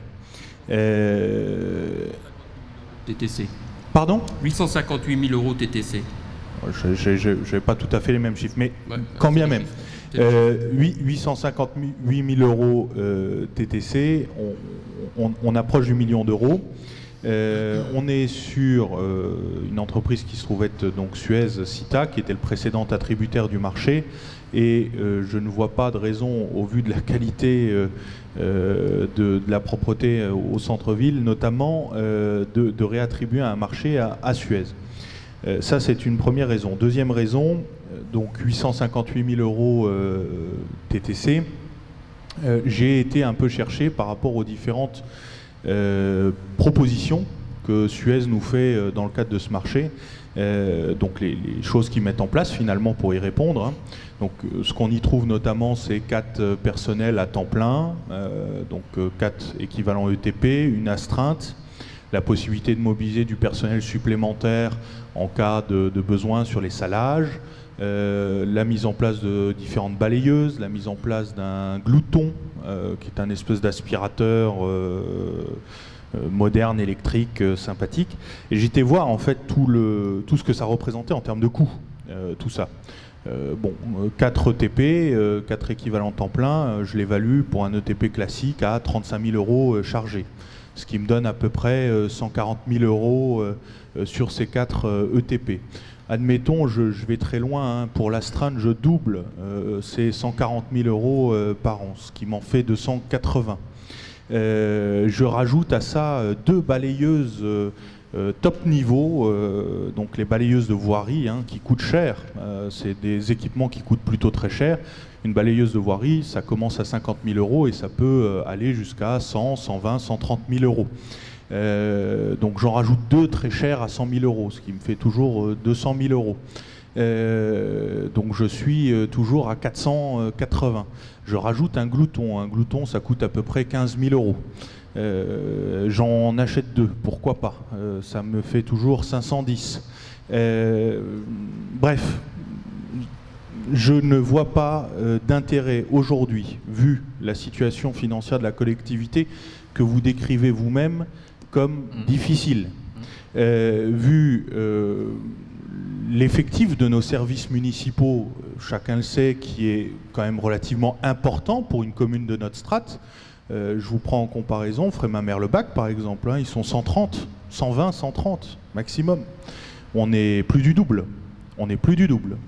Je ne vois pas pourquoi aujourd'hui on passerait par une société qui va nous coûter grosso modo et potentiellement avec les différentes tranches et les différents besoins qu'on va exprimer, possiblement jusqu'à plus d'1 million d'euros, 1,1 million maximum, hein, chaque année pendant 4 ans. Je ne vois pas non plus d'intérêt véritablement en termes de qualité de service, puisqu'on m'a dit « Ah, mais nos agents ne sont pas forcément en capacité de faire. On a une problématique de matériel et on a une problématique de compétences. » Moi, je suis prêt à l'entendre, mais en tant que gestionnaire public, je privilégierai toujours un plan de montée en compétences, un plan de formation à l'intérieur des services, surtout quand ça concerne 4, 5, 6, 7, 8 agents de la collectivité, plutôt que d'avoir recours à une entreprise extérieure qui, elle, peut pratiquer de l'emploi précaire, par exemple, etc., etc., en internalisant le service. Pour moi, on a une possibilité de réduire le coût de ce service, hein, surtout que là, je vous ai pris le coût d'achat hein, de ces différents équipements, balayeuses, gloutons, etc. Et pour moi, demain, vous l'achetez une année et puis après, vous l'amortissez. Donc forcément, vous avez un coût qui se réduit. Donc voilà, prenant ces différents éléments en compte, je pense que c'était l'occasion de revoir ce marché, de revoir cet accord cadre et de se diriger vers une autre solution, peut-être avec un mix plus important entre une action des services municipaux et un prestataire extérieur, mais pas à cette hauteur, et de faire en sorte de préserver les finances de la collectivité. Je rajoute à ça, pour terminer, que en termes de forme, hein, je vous l'ai dit également en commission d'appel d'offres, il y a eu un couac là-dedans, parce qu'on nous a fait valider en commission des finances, le lundi ou le mardi, la décision que la commission d'appel d'offres n'avait pas encore pris, qui allait se tenir le jeudi, 2-3 jours plus tard, en nous disant oui, mais de toute façon il faut qu'on avance, hein, parce que le 14 février il faut que le marché rentre en application. Et moi je considère que voilà, pour avoir un débat serein, constructif, utile et surtout qui nous permette d'envisager autre chose, il aurait été intéressant de poser la question bien avant. Voilà, je vous remercie. Tu réponds? Vas-y, je compléterai s'il faut compléter. Oui. Donc, c'est pas si simple que ça. Hein. Donc, le marché, il ne sera pas plus d'1 million par an, il sera de 858 000 euros par an. Voilà. Donc, moi, je vais vous développer un peu ce qui a été rajouté dans ce marché, rapport à l'ancien marché. Donc, ce qui a été rajouté, c'est les cours d'école, déneigement plus nettoyage. Ce sont les aires de jeu, terrain, multisport, il y a 18 aires de jeu. Des espaces verts, vider les corbeilles, il fallait le mettre ça dedans. C'était mal fait jusqu'à présent, donc fallait le faire. Les marchés hebdomadaires du mardi et du vendredi. Donc cela nous reviennent à 25 740 euros. C'est ce qu'on avait avant en dehors de ce marché. Donc ça a juste été inclus maintenant dans ce marché. Voilà, on le payait aussi. Le lavage des pavés, des fontaines, des murets, tout ça, on l'a rajouté aussi dans le marché. Ensuite, on a rajouté une prestation de salage, déneigement. Alors, cette prestation coûtait avant entre 70 000 et 90 000. Ça dépendait un peu de l'hiver. Aujourd'hui, avec Suez, il va nous revenir à 46 200 euros. Voilà. Suez ont aussi joué le jeu parce qu'ils ont aussi une inflation. Le marché, il était sur 4 ans, avant, donc ils ont eu des augmentations d'essence et ainsi de suite. Il y a eu pas mal d'augmentations aussi. Et surtout, l'augmentation qu'ils ont aussi, c'est la TGAP, c'est-à-dire c'est la taxe générale des activités polluantes. En 2017, elle était à 23 € hors taxe la tonne. 2022, elle passera à 40. En 2023 à 51, en 2024 à 58, vous terminez en 2025 à 65 € la tonne. Il faut savoir que Suez nous enlève 500 tonnes par an. Et ça, ils ne l'ont pas mis dans le marché. Ça, ils le prennent pour eux. Voilà. En plus, ce qui va se rajouter là-dedans, c'est que tous les déchets qu'on enlève tous les jours, ce que je vous ai dit avant, tous les points de déchets, là, les 907 dépôts qui ont été jusqu'à présent, tout ça, ça sera aussi repris par Suez. Ça n'a pas été facturé. Voilà. L'investissement pour Suez, l'investissement de Suez, c'est-à-dire ils vont faire une embauche d'une personne d'insertion à plein temps, plus un CDI comme chauffeur. Donc, le marché, il est plus gros. Ils sont à 8 personnes pour l'instant, ils vont passer à 10 personnes. Ils vont acheter une mini balayeuse qu'ils vont investir en plus. Vous l'avez dit, hein, le coût c'est pas donné d'une mini balayeuse. Ils vont faire l'achat d'un glouton. Donc ce glouton il pourra faire Karcher, désherbeur, plus aspiration. Ils vont faire l'achat de cloches de lavage, donc ils vont en acheter 3 d'1 mètre de diamètre. Donc ces cloches de lavage pourront laver les pavés autobloquants sans salir les vitrines des commerces. Ils vont investir dans le matériel de déneigement, ils vont acheter des lames, un quad avec épandeur à sel, plus des épandeurs manuels, des lames, des équipements pour les balayeuses et pour les épandeurs. Voilà. Après, il faut savoir aussi, vous avez donné des tarifs avant. Une balayeuse, ça coûte 220 000 €. Une grosse balayeuse, hein, je parle. Il y en a 2 chez eux, tous les jours. Les petites balayeuses coûtent 140 000 €. Il y en a 2. Un glouton, 11 000 €. Il y a des machines à désherbage, il y a un camion plateau, il y a 2 partenaires, il y a une benne OM. Voilà. Alors si aujourd'hui on prend un chauffeur coûte quand même 40 000 €. Un agent de propreté coûte à peu près 29 000, 30 000 €. Il faut compter le gasoil, il faut compter l'assurance, il faut compter l'entretien, l'achat des balais et ainsi de suite, parce qu'il y a de l'usure et tout. Voilà où est-ce qu'on en est aujourd'hui, quoi, hein. Voilà. Donc moi, enfin il n'y a pas que moi, on a tous été agréablement surpris de l'effort de Suez. Après, on me dit aussi, il n'y a que Suez qui a répondu. Ben oui, mais c'était tout le monde pouvait répondre, c'était un marché européen. Avant, il y avait Sita qui répondait. Bon, aujourd'hui, Sita et Suez sont ensemble. Voilà, donc il n'y en a qu'un qui a répondu. Voilà. Alors, je peux compléter, M. Atmania. C'est pas tout à fait juste quand vous dites Suez fait mal son travail aujourd'hui. Ben, c'est ce que j'ai compris. Alors redites bien. Oui. Non, je ne remets pas en cause la question du travail effectué par les agents de Suez, où je ne dis pas que Suez fait mal son travail, je dis qu'à un moment donné, je l'ai dit en commission aussi, on me dit oui mais M. Atmania, vous dites que la ville est sale, à un moment donné il faudrait parler concrètement, il faudrait nous donner des choses précises, claires, parce que c'est là-dessus qu'on peut se poser, par exemple pour rejeter un concurrent au marché. Alors la question elle peut être multiple et elle peut être prise de façon différente. Ce que je dis peut-être c'est aussi que le marché précédent avait été mal calibré par rapport aux besoins de la collectivité. Je l'avais dit pendant la campagne électorale, je maintiens. C'était un marché, alors on dit ils ont rajouté un certain nombre de choses, alors pareil, hein, l'ancien marché de mémoire, j'avais demandé, il était aux alentours entre 695 et 650 et 695 000 € par an. Bon, là, il va nous coûter plus cher, hein, et quand je dis plus d'1 million par an, je ne parlais pas d'un absolu, mais d'une possibilité, hein, puisqu'on se donne cette possibilité-là. 900 000 € hors taxe, ça fait plus d'1 million d'euros par an.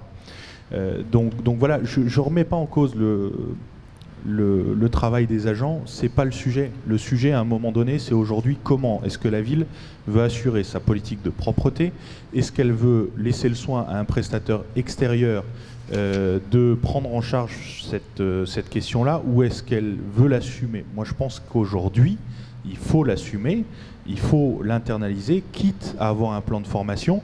Alors vous dites, bah, si on prend un chauffeur, si on prend un agent en insertion, si on prend, etc. J'ai jamais dit qu'il fallait recruter du personnel supplémentaire. J'ai dit qu'à un moment donné, il fallait envisager un plan de formation ou d'accompagnement pour certains agents existants dans la collectivité et les rediriger vers ces tâches. Voilà. Ça, c'est ce que aujourd'hui, moi, je vous incite à prendre en considération. Et quand vous me dites, voilà, vous me faites la liste des différentes choses qui ont été rajoutées au marché, soit à l'initiative de la ville en termes de demande, soit à l'initiative du prestataire en termes de variantes, c'est pas le sujet pour moi. C'est pas le sujet. La démarche que vous décrivez de dire bah oui, bah nous on a rajouté telle chose au marché, donc vous parlez des cours d'école, c'est les cours d'école où il n'y a pas de concierge. Donc il faut déjà préciser, c'est un peu plus restrictif. Mais passons. La question c'est pas ça. La question c'est de se dire bah, vous dites on a rajouté ça au marché, on a rajouté ça au marché, on a rajouté ça au marché, mais vous dites pas mais on a pris en considération la possibilité de ne pas faire de marché, d'internaliser la chose, d'acheter du matériel par nous-mêmes, parce que là vous parlez du matériel que Suez achète, mais pour Suez comme pour la collectivité c'est un investissement. Par contre si dans 4 ans on dit niet, on veut plus de Suez, bah, on n'a pas de glouton. On n'a pas de balayeuse, on n'a pas de machin, on n'a pas de ci. Sauf que eux, l'investissement qu'ils réalisent sur l'achat de ces matériels, bah, eux, ils l'incluent en plan d'amortissement sur le marché. Et eux, ils peuvent aussi le mutualiser, puisqu'ils n'agissent pas qu'à Saint-Avold, ils agissent aussi dans d'autres collectivités. Donc à la fin, le seul perdant en cas de non-reconduction du marché, eh ben, c'est la ville de Saint-Avold, qui n'aura pas investi dans du matériel de nettoyage, qui n'aura pas investi dans de la formation et des compétences humaines par rapport à ce besoin de la collectivité. Donc voilà, je persiste et signe, je m'oppose à cette attribution d'accord cadre, et je pense qu'il était temps d'envisager autre chose, justement après avoir eu un marché de 4 ans, avec un prestataire, un marché peut-être mal calibré, certainement mal calibré, et en tous les cas, surtout mal à propos par rapport aux besoins de la collectivité. Alors je vais répondre à la seconde partie de votre interrogation. Alors vous êtes dans la théorie. La théorie c'est bien. Le réel c'est autre chose. Il faut choisir. Vous avez dit il faut choisir. Soit vous, qu'est-ce que vous allez faire? Est-ce que vous le laissez à un prestataire ou vous le faites en interne? Avec les moyens qu'on a. Les moyens humains. Vous n'imaginez même pas le nombre de personnes qui ont des restrictions. Vous n'imaginez même pas. Et le choix qu'on a fait, on ne peut pas tout faire en interne. On a fait le choix de faire en interne le maximum sur les espaces verts. Pascal, je pense qu'on a investi depuis qu'on est là, on a investi dans du matériel qu'on n'avait pas avant. D'ailleurs, vous les voyez en ce moment, hein, je les ai vus ce matin, rue Altemeyer, en train d'élaguer les arbres. Ils étaient la semaine d'avant, ils étaient rue Joffre, ils étaient rue des Alliés. Oui. C'était notre choix. On se dirige vers des travaux en interne sur les espaces verts, mais on n'a pas les moyens de tout faire, en moyens humains. Ça c'est une chose. Donc on a une vraie. Vous êtes dans le vrai en disant bah, il faut savoir ce qu'on fait. Oui, on a choisi les espaces verts. On avait une surcharge de travail sur les dépôts, 900 dépôts, ben, il faut bien les ramasser. Je pense que CITA fera pas tout. Lorsqu'on aura des dépôts en bordure de route, en bordure de forêt, des cas particuliers, ça va pas, hein, je ne me trompe pas, ça va pas rentrer dans CITA. On aura encore dans le marché, on aura encore certainement des efforts à faire. Même, quand on leur demande, ils le font. Oui, voilà. Ils sont vraiment, c'est un bon partenaire. J'avais peut-être mal compris, je ne sais pas, mais en tout cas, les propos en commission étaient un peu différents. Alors quand on dit on a une ville sale, on a une ville qui n'a pas changé depuis 40-50 ans, nos pavés sont ceux-là. J'ai demandé depuis plusieurs mois, et ça a été fait par CITA, de faire en sorte que la mousse soit enlevée. Hein, on avait des mousses entre, que ce soit un peu plus propre, mais c'est bien notre centre-ville. Il a l'air pas toujours sale, hein, il n'y a pas tellement de papier par terre, hein, faut pas, je pense pas, et dès qu'il y a quelque chose, là, on réagit rapidement. On réagit vraiment rapidement, autant les services de la ville que notre prestataire. Pour qu'on ait l'impression qu'on a un centre-ville propre, parce que c'est peut-être une impression, hein, c'est vrai, c'est vieux. Hein, c'est vrai, quand on se promène, on passe pratiquement tous les jours, quand vous voyez rue Hirschauer, ces fientes de pigeons là, enfin, par terre, sur les poubelles. Ils passent régulièrement, on a même des places parce que ça faisait vraiment c'était pas agréable. Vous avez une poubelle juste en dessous de là où les pigeons sont. Ça tombe sur la poubelle, c'est vraiment. Donc on a demandé à notre prestataire de faire un effort, de nettoyer. C'est fait. Donc vous voyez, on est vraiment conscient que, et je l'ai dit l'autre jour, le centre-ville doit être géré. La propreté doit être gérée comme un centre commercial. On doit être aux petits soins pour notre centre-ville. Mais notre centre-ville, il est ce qu'il est. Il est ce qu'il est. Nous souhaitons le changer, hein, avec le programme Cœur de Ville, nous souhaitons le changer. Mais ça va prendre le mandat, voire plus. Hein. Les choses ne se font pas comme ça. Donc voilà, vous avez dit, vous êtes là depuis 18 mois. Oui, il y a des gros chantiers. Il y a des gros chantiers et il faut prioriser et il faut également le budget qui va avec. Et là, on fait en sorte qu'on ait les aides de là où on peut les avoir, chose qui n'était pas toujours faite ou pas faite du tout. Donc on a Monsieur Pascal Christophe qui était venu également pour remplir ce rôle-là. Hein. Il faut des hommes de dossier, il faut des hommes de compétences et il nous faut des hommes sur le terrain. Nos personnes du service déménagement qui sont très efficaces, mais il faut augmenter le personnel. Et depuis longtemps ils le disent, hein. Monsieur le maire, on est 2, on est 3, parfois il y en a un qui est malade, on est vraiment à la limite de ce qu'on peut faire. Et on a prévu du renfort, hein. On en a encore parlé ce matin au CT avec les représentants sociaux. On a beaucoup de services comme ça, mais il y a des renforts qui vont venir on a le chantier d'insertion qui nous aide beaucoup, hein, qui nous aide beaucoup. Ouais, donc ça c'est en global. On a beaucoup d'efforts, on a de gros chantiers et on part. Alors je le redis, hein, vous allez dire, je suis toujours négatif, je suis toujours en train de ressasser le passé. Et on a beaucoup d'efforts à faire et on part de loin. Croyez-moi, on part de loin. Donc voilà, notre politique c'est celle-là. Alors si on en prend vos calculs, je crois qu'ils sont loin de la réalité, parce que si c'était vraiment ça, croyez-moi, on aurait eu d'autres prestataires avec des prix bien plus bas. Mais non, c'est pas la réalité, je pense pas. Je pense pas. Ouais. Je vous fournirai mes chiffres pour pure information, oui. En tous les cas. Oui. Vous en ferez bon ou mauvais usage. Et petite boutade, mais je le dis quand même, l'équipe municipale, la nouvelle municipalité et le conseil municipal fête ses 18 mois demain, mais vous fêtez bientôt vos 21 ans, 22 ans. Oui. Oui, dans le contexte que je ne vais pas revenir dessus, on va pas revenir, hein, on va encore me dire, monsieur le maire, il faut regarder devant, et je regarde devant.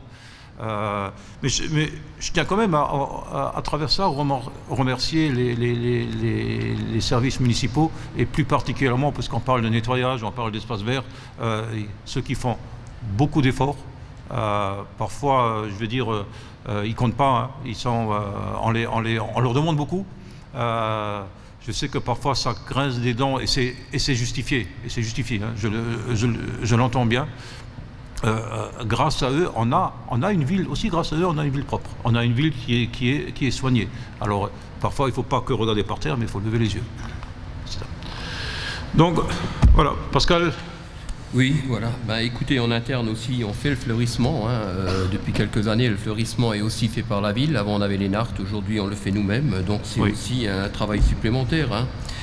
On réfléchit aussi avec monsieur le maire, hein, pour le salage aussi, hein, pour le salage des routes. Hein. Ça, pourquoi pas, effectivement, acheter peut-être un camion. Et là, ça serait peut-être judicieux d'acheter un ou deux camions et faire le salage nous-mêmes. Et très vite, on reprendrait la main aussi sur les entreprises et l'investissement serait bon. Seulement, vous voyez, on vient quand même de très loin. On a encore 4,5 millions ou 5 millions, hein, je parle sous le couvert de monsieur le maire, hein, de dettes. Hein. Il faut aussi encore les répartir tous les ans. Hein. Ça aussi, on l'a aussi. Hein.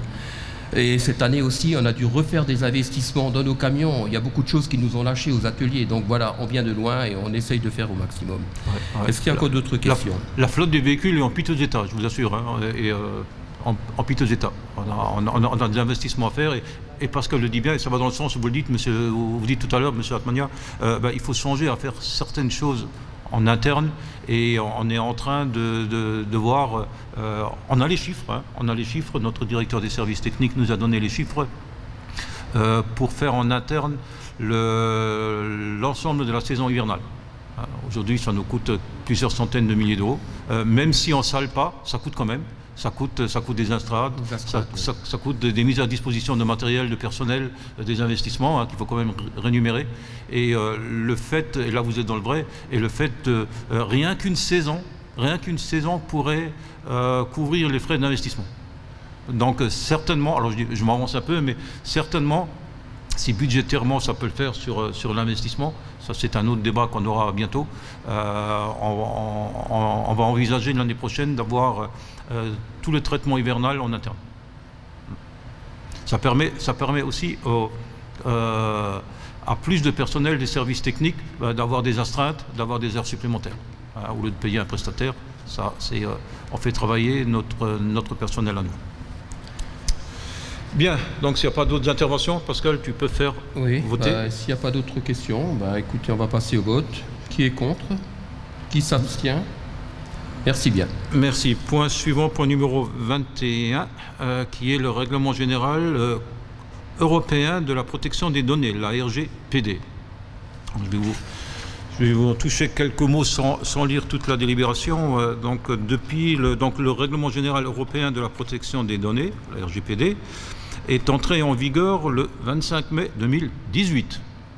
Retenez bien la date, on le met en place aujourd'hui. 2018, voilà, ce règlement apporte certaines modifications en matière de protection des données personnelles. Ça veut dire que pour appliquer ce règlement, en face, il faut mettre des personnes qui sont garantes de la tenue de ce règlement. Et il y a plusieurs choix. Il y a un choix, soit la collectivité met en place une personne dédiée, soit elle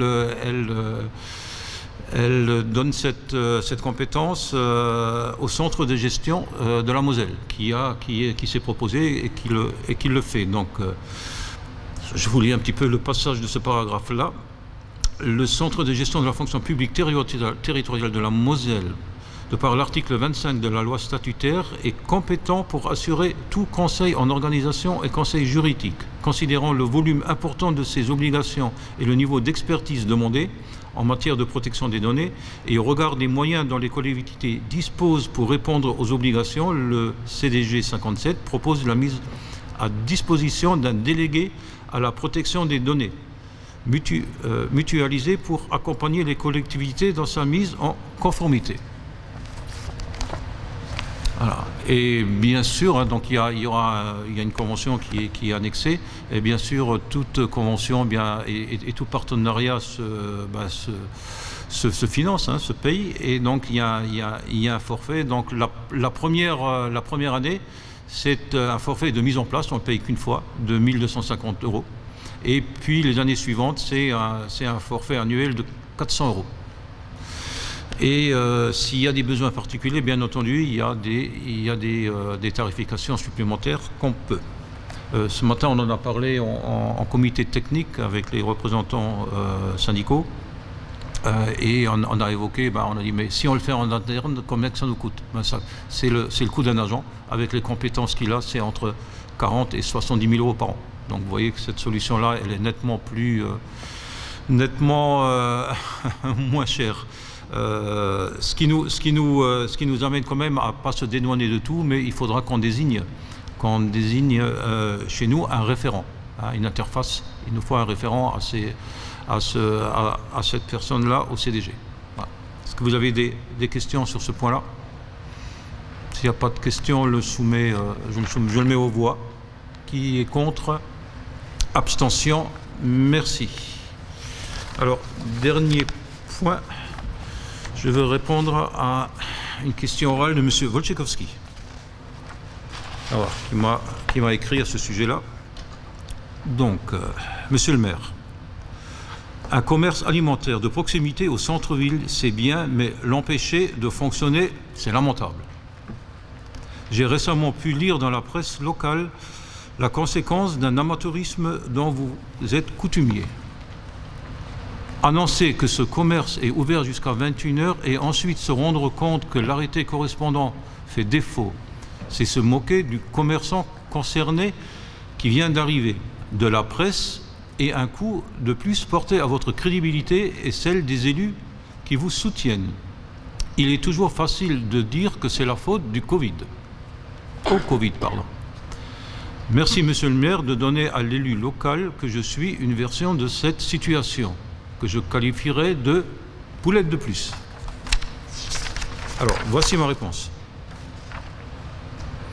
En réponse à votre courrier du 24 janvier dernier faisant office de question orale lors du conseil municipal du 27 janvier, je tiens à vous préciser que je n'ai pas pour habitude de me moquer des commerçants, comme de toute autre personne d'ailleurs. Et je vous prierai de laisser ma crédibilité à sa place, à l'endroit même où elle a pris tout son sens, lors des dernières élections municipales. Cette crédibilité qui me permet aujourd'hui de servir dans l'intérêt général.